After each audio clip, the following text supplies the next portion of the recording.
Recuerda las palabras de Daniel, querido amigo. Mi Dios envió su ángel, el cual cerró la boca de los leones para que no me hicieran daño, porque ante él fui hallado inocente, y aún delante de ti, oh rey, yo no he hecho nada malo.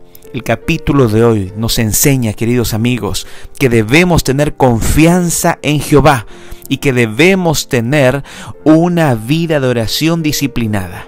Soy Michael Mercado y esto es el texto bíblico en podcast. Abre tu Biblia, que juntos escucharemos la voz de Dios. Hoy meditaremos en el capítulo 6 del libro de Daniel. Vamos rápidamente al texto bíblico. Pareció bien a Darío constituir sobre el reino 120 sátrapas que gobernaran en todo el reino. ¿Quiénes eran los sátrapas? ¿Qué significa esta palabra? Este era un término, amigos, que designa funcionarios gubernamentales.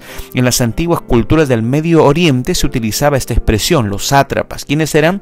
Funcionarios, ¿verdad? Gubernamentales. El versículo 2 dice: al frente de ellos puso 3 supervisores para que vigilaran la administración de los gobernadores, con el fin de que el rey no saliera perjudicado en nada. Uno de los supervisores, ¿quién era? Era el sabio Daniel, quien pronto se distinguió, dice, de los otros supervisores y jefes regionales por su gran capacidad. Por eso el rey pensó en ponerlo al frente del gobierno de la nación. Amigos, aquí nosotros vemos una historia fascinante, una historia que tal vez tú la conoces al dedillo.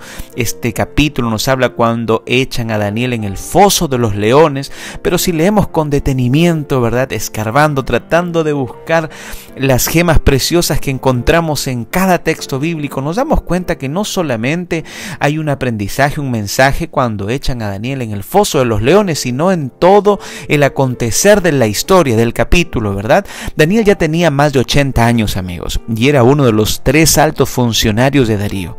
Él estaba trabajando con personas que no creían en Dios, amigos. No olviden eso. Era un momento muy bueno, era un buen lugar, era un terreno donde él podía testificar. Pero el texto bíblico dice que él era más eficiente también. El texto bíblico nos muestra que él era más eficiente y capaz que los demás, amigos. El rey pagano se fijó en él, ¿verdad? Y Daniel se ganó un lugar de respeto. Tal vez, amigos, aquí desde este versículo ya empieza una moraleja para nosotros, una enseñanza. En el lugar que Dios te ha puesto, en tu trabajo, en la universidad, en donde tú te desempeñes, en la labor que tú cumplas, tú estás representando a Dios frente a todas esas personas que te rodean, frente a tu patrón, frente a tu jefe. ¿Tú estás representando a Dios? Daniel se ganó un lugar, amigos, de respeto, porque él siempre fue fiel a Dios, a pesar de todo. Tú también necesitas ser fiel a Dios y testificar del poder de tu Creador. El versículo 4, ahí se habla de que los oficiales empiezan a tener algunos celos. No podían encontrar nada que le puedan criticar a Daniel, amigos. Entonces dijeron, como este hombre, ¿verdad?, aparentemente vemos que es muy honesto, muy fiel, no podemos criticarle nada. Entonces vamos a atacar su religión. A veces también eso puede acontecer con tu vida, amigo.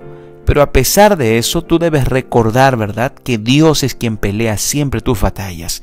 Y eso era lo que acontecía también en la vida de Daniel. El versículo 5, el versículo 6 nos presenta que todos los funcionarios conocían que la característica distintiva de Daniel, amigos, era su firme consagración a Dios. Podía ser también ese un punto no a su favor, porque podía ser un punto vulnerable, amigos. Entonces este grupo de sátrapas, ¿verdad?, algunos gobernadores que estaban ahí, exaltaron el orgullo y la vanidad de Darío, amigos, cuando van, ¿verdad?, y le quieren tender una trampa a Daniel. Darío tenía muchas debilidades, pero dentro de esas debilidades también estaba la vanidad y la soberbia.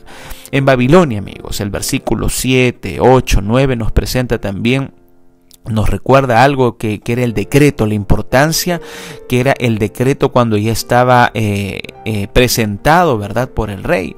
La palabra del rey era una ley, amigos, en Babilonia. Sin embargo, cuando se creaba una ley en el imperio medo-persa, ¿verdad?, ni siquiera el mismo rey podía cambiar eso, amigos. Darío era un buen gobernante, la historia nos presenta eso, pero como les mencioné un momento, tenía algunos defectos, y uno de esos defectos era que él era orgulloso, soberbio, jactancioso. Al apelar a su soberbia, ¿verdad?, lo que hicieron los sátrapas, los hombres le hicieron firmar una ley en la que se autonombraba Dios durante 30 días. Imagínense, ¿no? Por eso el título de hoy dice Dios por 30 días, ¿verdad? Él se autonombraba Dios por 30 días, amigos. Esta ley no podía ser quebrantada, ni siquiera por un funcionario tan importante como Daniel. Vamos a seguir avanzando un poquito más. Mira lo que dice el versículo 10. Y cuando Daniel supo que el decreto había sido firmado, se fue a su casa, abrió las ventanas de su dormitorio, el cual estaba orientado hacia Jerusalén, y se arrodilló para orar y alabar a Dios. Esto lo hacía 3 veces al día, tal como siempre lo había hecho. Queridos amigos, aquí una vez más vemos cuál es la forma de Daniel de actuar frente a este decreto emitido por el rey Darío.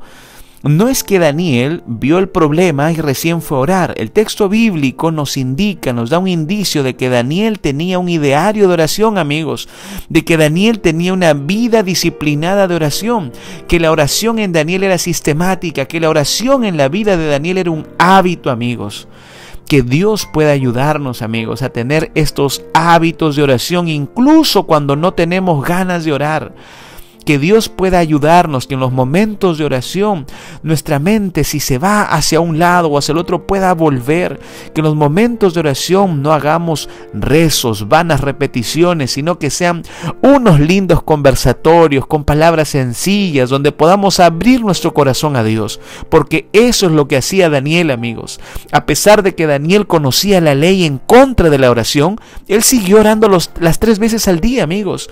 Como era su costumbre, no era que como vino una tribulación, ahora doblego mi oración, ¿verdad? Duplico, mi oración. O la triplico, como puede pasar en nuestros casos, ¿verdad? Tal vez vienen tribulaciones y decimos, no, ahora voy a orar más. No, él siguió en su mismo ritmo de oración, amigos. Daniel tenía una vida de oración disciplinada. Esto nos enseña una cosa muy importante. Nuestras oraciones a menudo, amigos, son interrumpidas, pero no por amenazas, ¿verdad? Porque en el caso de Daniel, su oración podía haber sido interrumpida o iba a ser interrumpida por amenazas, por un decreto. Pero a veces nuestras oraciones son interrumpidas, amigos, simplemente por la presión de nuestras agendas, por la presión de tantas cosas que tenemos que hacer. Querido amigo, querida amiga, no permitas que las amenazas ni las presiones interrumpan tu tiempo de oración. Ora sistemáticamente, ora en la mañana, en la tarde, en la noche, conversa con Dios, ora con regularidad, que no importa lo que suceda a tu alrededor. ¿Sabes por qué? Porque la oración es la conexión que tú tienes directamente con Dios. El capítulo 6 también continúa enseñándonos grandes cosas. Mira lo que dice el versículo 16. Entonces el rey ordenó que trajeran a Daniel y lo echaran al foso de los leones. Pero antes que se cumpliera la sentencia, el rey le dijo a Daniel, que tu Dios, a quien sirves con tanta fidelidad, te salve. Los capítulos anteriores, ¿verdad? Desde el versículo 11, 12, 13, 14, 15, tú puedes leerlo, debes leerlo. Ahí nos encontramos con que Darío se da cuenta que había caído en una trampa, ¿verdad?, de los sátrapas, y él realmente trata, hasta cuando el sol se va a poner, de ver la manera en cómo salvar, de cómo hacer que Daniel se libre de este decreto, ¿verdad? Hoy en día, amigos, los creyentes, hoy en día tú tal vez estás enfrentando a los leones de distintas maneras en tu vida. Pero nuestro adversario, como menciona también el Nuevo Testamento, que está como león rugiente, anda alrededor buscando a quien devorar. Pero Dios no solamente cerrará la boca del león más feroz que puede existir, de ese depredador, sino que en la medida en que resistamos al antagonista, al adversario, a Satanás, amigos, también Él hará que huya de tu vida. Queridos amigos, los leones en aquellos tiempos rondaban las campiñas y los bosques de Mesopotamia, y los antiguos les tenían gran respeto. Algunos reyes cazaban leones simplemente, ¿sabes por qué? Por deporte, por hobby. Los persas, por ejemplo, también capturaban leones y los mantenían en grandes parques, en donde se les alimentaba y los atendían a los leones. También utilizaban a los leones para ejecutar a las personas. como era el caso en lo que le iba a pasar a Daniel. Pero Dios, amigos, tiene distintas formas de cómo librar a su pueblo. Tú ni siquiera puedes imaginarte, solamente debes de confiar en Él.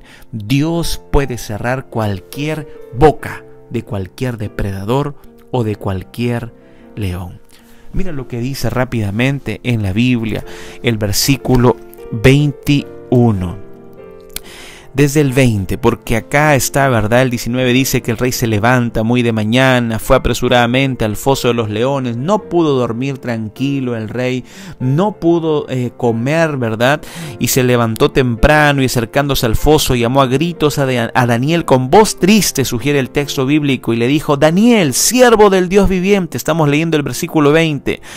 El Dios tuyo, Daniel, siervo del Dios viviente, el Dios tuyo, a quien tú continuamente sirves, ¿te ha podido librar de los leones? Entonces Daniel respondió al rey. Este texto, amigos, el 21 y el 22, grábalo, memorízalo, anótalo. Rey, vive para siempre. Mi Dios envió su ángel, el cual cerró la boca de los leones para que no me hicieran daño. Amén, amigos, alabado sea el nombre de Dios. Dice, mi Dios envió su ángel. Dios siempre estará presto, presuroso a enviar su ángel para que pueda cerrar la boca de cualquier león que tal vez esté incordiando tu vida, tu matrimonio, tu salud, tus hijos, tu vida conyugal, tu iglesia. Solo tienes que confiar en Él, queridos amigos. Mira lo que dice el versículo 23. Entonces el rey se alegró mucho y ordenó que sacaran del foso a Daniel. Cuando lo sacaron, no le encontraron ninguna herida, porque tuvo confianza en su Dios. La persona que confía en Dios, amigos, y le obedece, es intocable hasta el momento en que Dios decida. Confiar en Dios, amigos, equivale a tener una paz inmensurable. Dios, el que libró a Daniel, también va a librar tu vida, amigo. Necesitas confiar en Él hasta la muerte. No dudes de su poder. Nabucodonosor creyó en Dios, amigos. ¿Sabes por qué? Por la fidelidad de Daniel y de sus amigos. Darío también estaba convencido del poder de Dios, debido a que Daniel fue fiel y Dios lo rescató. A pesar de que Daniel estaba cautivo en una tierra extraña, su devoción a Dios fue un testimonio ante poderosos gobernantes. Queridos amigos, ¿dónde te encuentras tú tal vez cautivo en este momento? Tal vez estás en algún lugar nuevo, en algún lugar donde tal vez te sientes no tan cómodo. Ese es el mejor lugar, amigo. Aprovecha esa oportunidad para que hables del poder de Dios, para que la gente pueda ver el poder de Dios a través de tu vida. Continúa predicando el Evangelio de Cristo. Sé fiel a Dios para que Dios pueda utilizarte para alcanzar a otros. Vamos a orar. Señor nuestro Dios, gracias por tu palabra. Ayúdanos, por favor, a que podamos confiar en ti. Ayúdanos a tener una vida de oración disciplinada, continua. Y ayúdanos, Señor, a poder testificar para que otras personas puedan conocerte. Ayúdanos a ser fieles a ti, como lo fue Daniel. Oramos en el nombre de Jesús. Amén.